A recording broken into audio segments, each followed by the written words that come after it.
काबीना में मेरे साथी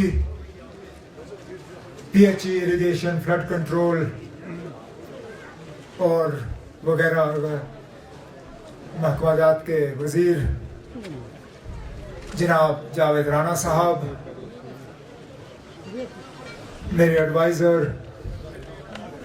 जनाब नासिर असलम वानी साहब, हमारे आज के इस प्रोग्राम के मेज़बान हमारे मुकामी MLA, आप सबके हरदिल अजीज़ जनाब फारूक अहमद शाह साहब, chief engineer PHE, chief engineer irrigation flood control department के यहाँ तमाम सीनियर अफसरान, मोअज़्ज़िज़ ख़वातीन व हज़रात, आप सबको मेरे तरफ से अस्सलाम वालेकुम और आदाब।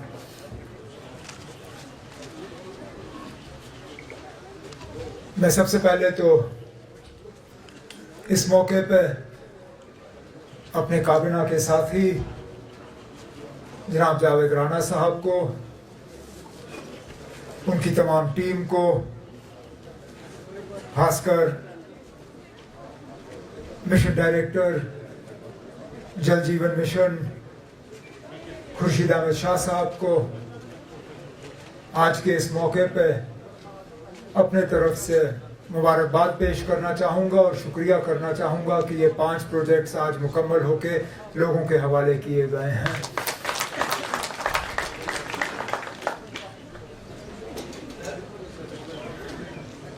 साफ पीने का पानी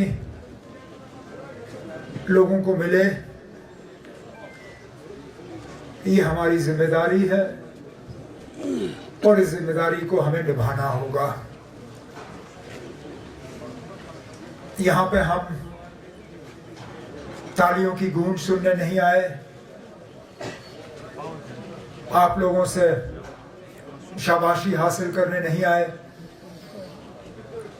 न हमें आपका शुक्रिया चाहिए, क्योंकि ये जो काम हम आपके लिए कर रहे हैं ये हम आप पे कोई एहसान नहीं कर रहे हैं, बल्कि आपका हमारे ऊपर किया हुआ एहसान जो है उसको हम चुकाने की कोशिश कर रहे हैं।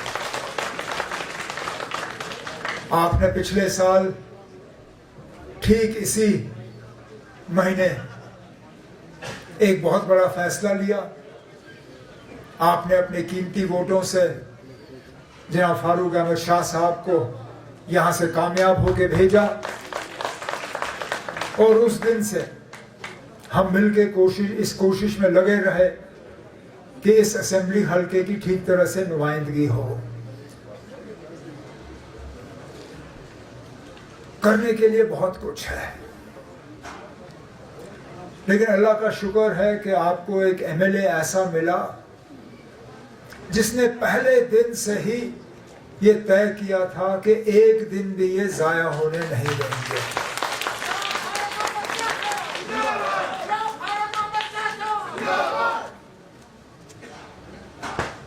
मेरा कोई ऐसा मिनिस्टर नहीं है जिनसे कम से कम हफ्ते में एक बार इनकी मुलाकात नहीं होती।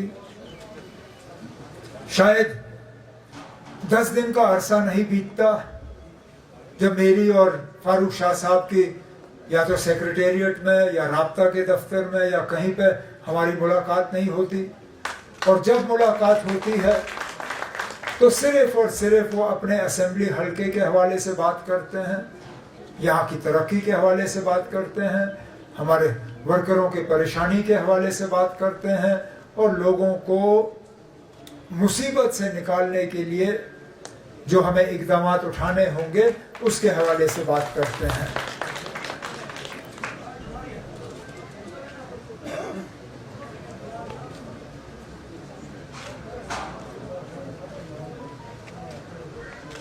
हम पिछले कुछ महीनों से एक बहुत अजीब दौर से गुजरे, उसका जिक्र नासिर ने भी किया, जावेद साहब ने भी किया। साल के शुरू में फरवरी, मार्च, अप्रैल, मई, जून तक ऐसा लग रहा था कि पीने की पानी की बड़ी सख्त किल्लत रहेगी। हमारे पानी के सोर्स जो है वो सूखना शुरू हो गए थे, नलकों में पानी आना बंद हो गया था, इरिगेशन की एक बड़ी मुसीबत बन रही थी। और मैं बार बार जावेद से मिलके कहता था कि जावेद क्या करें, अल्लाह ताला से मांगो कि ये सूखा खत्म हो जाए और बारिशें आए। जावेद राणा साहब ने इतनी दुआएं की कि बारिशें तो शुरू हुई, लेकिन उसके बाद बारिशों ने रुकने का नाम नहीं लिया। फिर मुझे बुला के इनसे कहना पड़ा, जनाब अब दुआ करो कि फिलहाल ये बारिश रुक जाए, आगे हम फिर मांग लेंगे जब चाहिए होगा। कभी सूखा, कभी सैलाब। एक ही साल, मतलब 8 महीनों में पहले हमारी दरियाओं में पानी नहीं था, फिर दरियाओं में इतना पानी आया कि नुकसान कर गया। अगस्त और सितंबर की बारिशों ने हजारों करोड़ों का नुकसान जम्मू कश्मीर का किया है। 330 पुल हमारे बह गए, 1500 किलोमीटर सड़कें गायब हो गई हैं, हमारी बिल्डिंगें बह गई, सरकारी हमारे इदारे जो है उनको नुकसान हुआ, लोगों के ज़राअत की जमीन, खेत जो है वो बह गए, मकान तबाह हो गए। और हम इस चक्कर में फंसे कि लोगों को बचाए कहां से। अगर 10-15 दिन पहले 1-1.5 दिन और बारिश पड़ी होती और वो श्रीनगर के नजदीक बंद नहीं फटा होता, शायद श्रीनगर का शहर 2014 की तरह दोबारा डूब गया होता।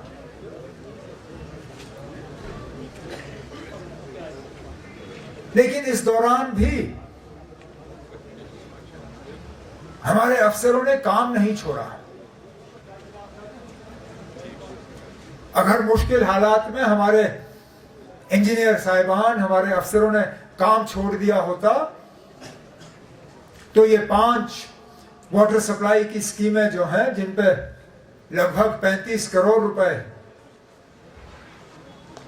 खर्च हुए हैं, ये स्कीमें मुकम्मल होती नहीं। ये जावेद राणा साहब और उनकी टीम की मेहनत का नतीजा है कि आज इन स्कीमों के तहत जो मैं पढ़ रहा था यहाँ पे, और जावेद ने शायद अपनी तकरीर में भी इसका जिक्र किया, लगभग 40 हैबिटेशन, 6000 के आसपास हाउस होल्ड, 10,000 से ज्यादा फैमिलियां, उनको नलके के जरिए फिल्टर्ड साफ पीने का पानी जो है वो अब पहुंचाने का काम किया जाएगा। जहां इससे पहले वो रॉ वाटर पिया करते थे, दरिया से पानी निकालते थे, अब नए टेक्नोलॉजी के फिल्टर पानी के हिसाब से जो है उनके घर में पानी का जो उनको मुयस्सर किया जाएगा। लेकिन अब हमारी भी जिम्मेदारी बनती है कि हम इस पानी को ठीक तरह से इस्तेमाल करें।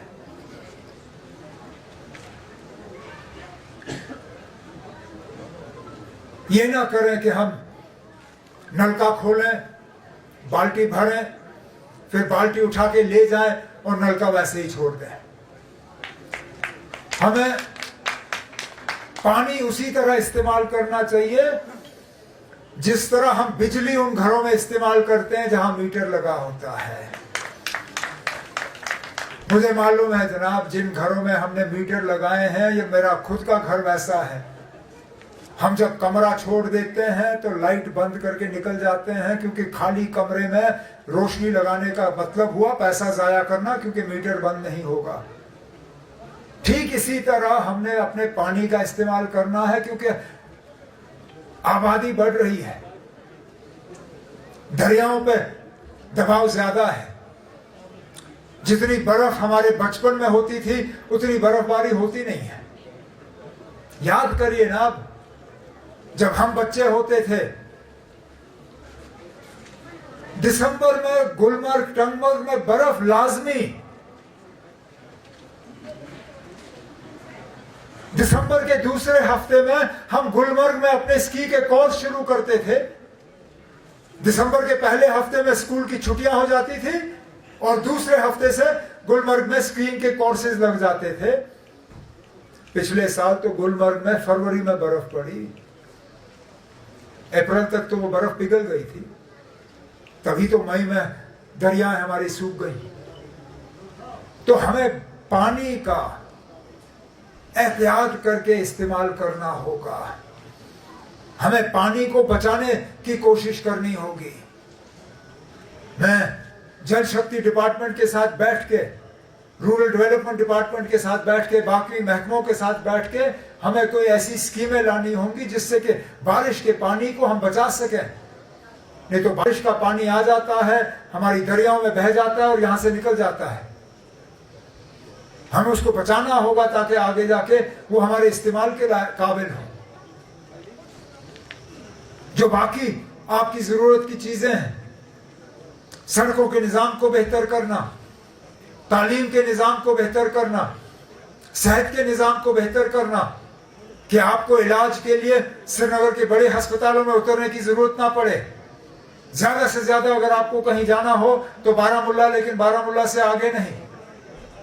हमें यहाँ रोजगार के और जो है दरवाजे खोलने होंगे।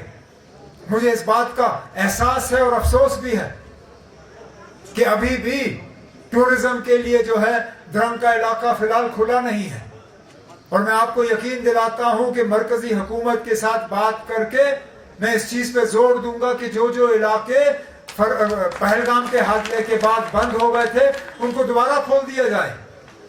क्योंकि यहां जिन लोगों ने अपने होटल बनाए, जिन लोगों ने रेस्टोरेंट बनाए, जिन लोगों ने टूरिज्म के लिए कुछ तैयार किया, आज उनका नुकसान है, कोई वहां आ नहीं पाते।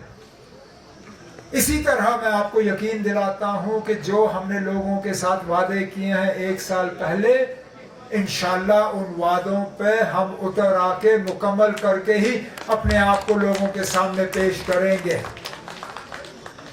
मैं उन लोगों में से नहीं हूं जो सोशल मीडिया की खबरों से घबराएं। मैं तो जानता हूं ना, अब हमारे जो मुखालिफ हैं उनका काम है हमारी मुखालफत करना। उनको तो हमारे काम में कोई बेहतरी नजर नहीं आएगी, ना मैं उनकी तारीफ का इंतजार करता हूं। मैं अपनी जगह मुतमईन हूं कि इन मुश्किल हालात में भी कोई ऐसा महकमा नहीं है जहां पे हम लोगों का काम नहीं कर रहे हैं। और इंशाल्लाह और तेजी से हम आपके काम करते रहेंगे, और तेजी से हम आपकी जो है खिदमत करेंगे, और तेजी से हम आपके मुतालबे हल करेंगे। और इंशाल्लाह ये 35 करोड़ वाला जो काम है ये तो सिर्फ शुरुआत है। गुलमर्ग टंगमर्ग असेंबली हलके का इंशाल्लाह आने वाले 4 साल में हम नक्शा बदल के आपके सामने पेश करेंगे। कोई गांव ऐसा नहीं होगा जहां तरक्की का एक नया दौर शुरू नहीं होगा। कोई घर ऐसा नहीं होगा जहां तरक्की जो है आपके दरवाजे खटखटाएगी नहीं। कोई घर ऐसा नहीं होगा जहां रोजगार के नए वसाइल जो हैं हम आपके लिए तैयार करके नहीं देंगे। ये मेरा गुलमर्ग टंगमर्ग असेंबली हलके के लोगों के साथ वादा है, हमारे एमएलए जनाब फारूक शाह साहब के साथ वादा है, आप लोगों के साथ वादा है। लेकिन आज इस मौके पर मैं एक बार फिर जनाब जावेद राणा साहब को, इनके महकमे के तमाम अफसरों को इस मौके पे शुक्रिया और मुबारक करते हुए, आप सब यहाँ आए इस बात के बावजूद कि इस दौर फसल की कटाई का ये वक्त है और आप लोगों के लिए वो छोड़ के यहाँ आना ये बहुत बड़ी बात है। मुझे कहीं कहीं लगता है कि हम आप लोगों के साथ ज्यादती करते हैं कि इस दौरान हम इस तरह का प्रोग्राम रख के आपको यहाँ घसीट के लाते हैं, लेकिन क्या करें, हमारी मोहब्बत है आप लोगों के साथ, एक लगाव है आप लोगों के साथ, हम मिल बैठना चाहते हैं आप लोगों के साथ, और मेरा एक खानदानी रिश्ता है इस इलाके के साथ। मेरी दादी यहाँ से है, मेरा घर यहाँ पे है, मुस्तफा साहब मेरे अंकल यहाँ से 100 गज की दूरी पे रहते हैं। गुलमर्ग को दुनिया के नक्शे पे अगर किसी ने लाया है तो मेरे खानदान ने लाया है, मेरी दादी के खानदान ने लाया है। जो आज लोग हमें ताने देते हैं और कहते हैं कि ये खानदान जो है ये गुलमर्ग को खाने के लिए आया है, मैं उन लोगों से पूछता हूं जनाब कि मेरी दादी के खानदान ने गुलमर्ग में होटल लगाने से पहले यहां था क्या? गुलमर्ग को नक्शे पे अगर लाया है तो नीडो खानदान ने लाया। लेकिन कोई नहीं ना, अच्छी चीजें इन लोगों को नजर नहीं आती ना। जैसे मैंने कहा, मुझे इनकी तारीफों की जरूरत है। मैं अपनी जगह मुतमैन हूं कि जो हमने किया ठीक किया और इंशाल्लाह आगे भी ठीक करते रहेंगे। अल्लाह आपको अपनी हिफाजत में रखे, सही सलामत रखे और हमें और इस तरह मौके दें कि हम आपस में मिल बैठ के बात कर सकें। मैं आपसे मुझसे इजाजत चाहता हूँ। बहुत बहुत शुक्रिया। अस्सलाम वालेकुम।